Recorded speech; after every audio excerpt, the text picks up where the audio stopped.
WiiM has definitely planted itself into the HiFi handbook, if you want to call it that. You either own a WiiM product, know someone with one, or at the very least have been bombarded by their content on this platform, by people like me.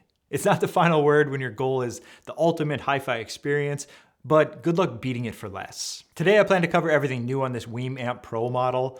WiiM, you'll probably hear me say WiiM more often, it's just what I'm used to saying. And rather than a deep dive into its software and usage, which I'm sure everyone at this point has seen or used, I'm going to talk more about the purchasing of these. If I were to purchase one today, which one would I get and for what various reason? But before we do that, let's first talk about everything new. For one, we get PFFB on this. It's not new, but it's new to the majority of budget class D amps in 2024. Will it make a difference to you? Yes. Maybe, depending on your speaker pairing, I would say. The negative effects varied depending on your amp and speaker pairing. The frequency response, depending on the load impedance, could in some cases cause wild swings in the upper end of the frequency response, and is likely why certain people complain about Class D amps having a cold or overly detailed top end. It's likely because they were plus 3 dB in the range that was bothering them. Other people who were lucky with their pairings, they might be less affected in this case. So obviously creating a predictable output is highly desired here. Implementing PFFB fixes this issue by making the frequency response less affected by the load impedance. End of the day, it basically keeps the speaker more predictable, lowers distortion, noise, and in my opinion, offers up the next step in fidelity for this budget gear we've been seeing. Next off, we get a different DAC in the Pro. The original WiiM amp had the ES9018 that had a published SNR of 98 dB. It supported up to 192 24-bit audio and wasn't terrible by any means, but there was realistic room for improvement here. The Pro model uses the ES9038 Q2M that operates at 32-bit 384 and has a published SNR of 120. I'll toss up a few other spec comparisons down below for you if you want to take a look. I'm glad that they pushed this DAC forward. I was actually a little surprised by this selection on the original WiiM amp, as so many products were moving beyond that over to like the 9038 and past that. So obviously there were room for improvements also, because what we've seen so far based on the numbers that have come out from some of the objective tests, the new ones are looking really good. That 120, it's a big jump in performance to the original. Will you hear that? It's hard to say for sure. I felt like I did in my case, and I would say objectively that the measurements can back that up. The last hardware addition to talk about before we dive into a little something missing is the Wi-Fi 6E implementation. I'm honestly not certain how many people are using Wi-Fi 6E at this point. I myself am. I personally use the Eero platform, utilizing a mesh network around the house. I still prefer wired connections when they're available, but you can really do a lot with your wireless when you pair it up with Mocha. I've done a video on that in the past where I really bumped up the performance of my wireless network, utilizing the coax that was already in my walls with Mocha. I'll link that down below. You guys want to check it out.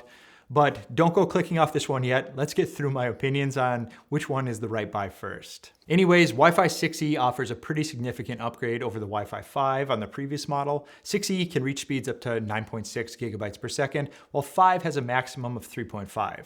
These speeds are all likely higher than what your ISP offers, but something to keep in mind for your local networks of files. The biggest advantage is the additional frequency band. You get 6 gigahertz in addition to the usual 2.4 and 5 gigahertz, which can really help you out if you have a very congested network. One important note is the new 6 gigahertz frequency band, while having more capability, will have a shorter wavelength. Basically, it's going to have just a little bit less range. That's all you really have to think about there. Wi-Fi 6E is great in my opinion, but like audio products we constantly see being replaced with the latest and greatest, a Wi-Fi 7 is already out as well. But no worries, it's not widely supported at this point. Very few things have it.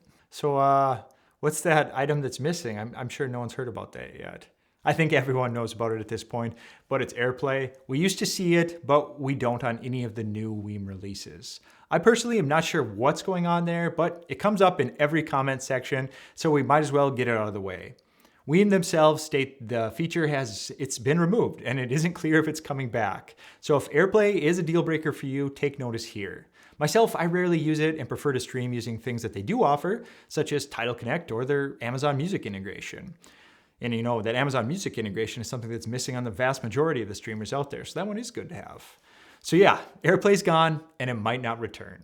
I did miss a couple other quick additions that I want to mention. They went from Bluetooth 5.0 on the original to 5.3, which matches what the new Ultra offers as well. This is a huge one for some people. The original amp supported stereo PCM, and this one obviously does as well, but they added Dolby Digital support. That's a great add in my opinion. Taking a look at the unit, it's obviously really close to the original. This good-looking aluminum body has a nice modern look. A lot of people think this is plastic when you see it in the pictures. It's actually a really nice aluminum shell. There were some complaints on the original that the volume knob had a bit of a grainy feel out of the box, but it's smoothed out after a bit of use. I didn't really get that on the original amp, but I did take note of it and I tested it on this one as well. The knob was smooth right out of the box, no sandbox feel to it. Just like the previous model, we get the light here that can be turned off in your settings menu, and these volume indicators that go to sleep after a short while, only coming alive with changes. The rear is going to look very similar as well. HDMI ARC, now supporting Dolby Digital, a wired Ethernet connection, USB, you could bring in an external library of music here, or you can go to a DAC of your choosing beyond the internal offerings. One analog in, an optical in, and a sub out. The sub out is only offered on the amps in the Ultra. A sub out isn't anything to write home about, but when you combine it with bass management, you can really open things up on this. The amp itself is good for 60 watts per channel at 8 ohms and 120 at 4, which has been independently tested as well. Its minimum supported impedance is 2.67, so just something to be aware of for pairings. The 60 and 120 will get you quite a ways, and in some cases an unbeatable value when you pair it with everything offered in here. But just to note, these are not really designed to drive speakers with difficult loads. At least not if you're looking for high volumes. We should really be realistic and not expect this to have the same power capabilities as a larger, much more expensive amplifier. If we buy a speaker with a difficult load, expect to buy an amp that matches up with it. Likely the budget realm of amps isn't where you're going to be shopping. A simple analogy would be buying a car with 500 horsepower, but when time came for new tires, you slap on some $99 specials and call it a day. You're certainly going to lose performance. The good news here is the WiiM has a couple tricks up its sleeve to counteract some of this. Mids, highs, those are really not a big deal to an amplifier. The wattage at 4 or 8 ohms can handle this with ease. The issue is the bass. Difficult to drive speakers can really dip down low and demand a lot of power to get the punch and effortless sound that we all desire. I am a believer that inefficient speakers need adequate amounts of power to really get the dynamics that I look for. Sometimes that calls for a large amp with characteristics like large energy storage and lots of extra headroom. What we can do to get around that and best utilize our little friend here is enable the crossover and pair it with a sub. Let's use the example of setting the crossover at 80 Hz. The amp won't have to be concerned with the deep bass. The speakers will play within their efficient ranges and won't have to attempt to play the lows. The sub will take over where the speaker crosses over. Everyone basically wins. Less distortion, more capability, a full range setup that really only hurts your wallet if you need to go sub shopping. While you're at it, you might as well check out that room correction that now supports both iOS and Android devices. You can play around with the curves, frequencies, gain allowances, and the Q. From what I understand, an update is coming with the ability to measure each speaker individually, so that's pretty cool too. If you're a Rue user and have something like a UMIC mic, it's not uncommon for people to have those these days.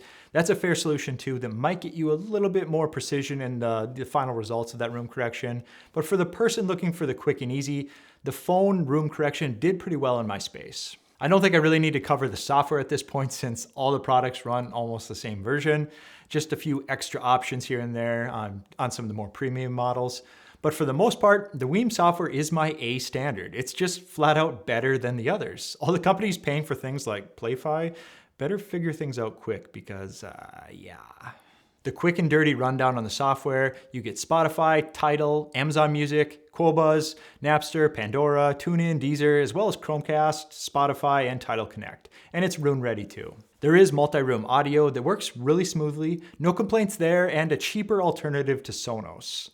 They don't offer anything with built-in speakers yet to compete on that side of the market, but who knows, maybe we'll see something in the future. This is more so a Sonos amp rival. We get the same remote that's offered on their other products, built-in voice commands, track controls, power, presets, basically everything you need. Plus it's Bluetooth, so there's really no concerns about line of sight to control it. Where do these WiiM products fall short for me? They really don't, as long as you understand what you're buying and how to pair it, because that's really important on this kind of thing. In fact, it's important with all of this hi-fi type of stuff, so we really shouldn't expect anything different here. All that being said, this doesn't mean I think this is the best thing since sliced bread.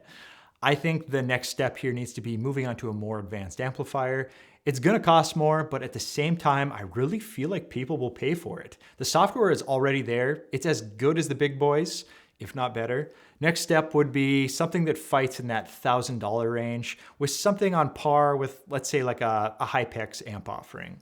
It'd be really interesting to see what they could come up with if they keep moving this product, up the chain from here. As for which one I would buy, that would depend on the situation. Also, you might notice a few tags pop up while I'm doing this. Just to disclose, YouTube may compensate me for using the shopping tags in this video. I'd pick up this Amp Pro if I had a reasonably sized space and an average to drive speaker. Like I said earlier, pair it up with reasonable speakers and a sub, and this thing can really blow away your expectations. Well, some people expect it to destroy systems costing $10,000. I can't really help those people though. If you have normal expectations, the new Pro model sounds fantastic, and the upgrades were notable during my listening experience. I'd pick up the standard amp for more of the extra spaces in my case. In fact, I have it in my shop space and it does an excellent job in there paired with a simple setup. Sony SS-CS5 speakers and an SVS SB1000 sub. Really creative, huh? This amp doesn't need to live in those extra spaces like a garage though. It's honestly above that duty, but at the same time, it's just so easy to live with as far as the software goes. It's generally just what I have running in there unless I'm testing something new. The fact that this older model lacks PFFB and uses a slightly inferior DAC to the Pro model is of no concern to myself in a space like this. A garage has way too many issues for anything like that to come into play. $299 is a steal for something like this in my opinion, and tough to match even if you try with budget separates. A WiiM Mini and your budget amp gets you there, but you're still missing out on the room correction and the sub out with the bass management capabilities. If I had a difficult to drive speaker or possibly just wanted to take advantage of the software and integrate it into more of a premium system, I would go either with the Pro Plus or the Ultra. The main advantage of the Ultra being the sub out, HDMI and screen, so it's gonna depend on your needs and just what you're looking for. But pick up one of these and pair it with whatever amplifier fills your needs in your setup. This option is sort of the next level. A lot of the people here will bring in more amplification and a DAC of their choosing. Even though it could be stated that the Ultra Measures is completely transparent, but nonetheless, DACs are kind of like pizza. All pizza is awesome, but some people just like a different flavor. Now I'm hungry. I would still pick up the Mini if I just needed an absolute simple setup or a way to bring in multi-room audio. It's crazy cheap.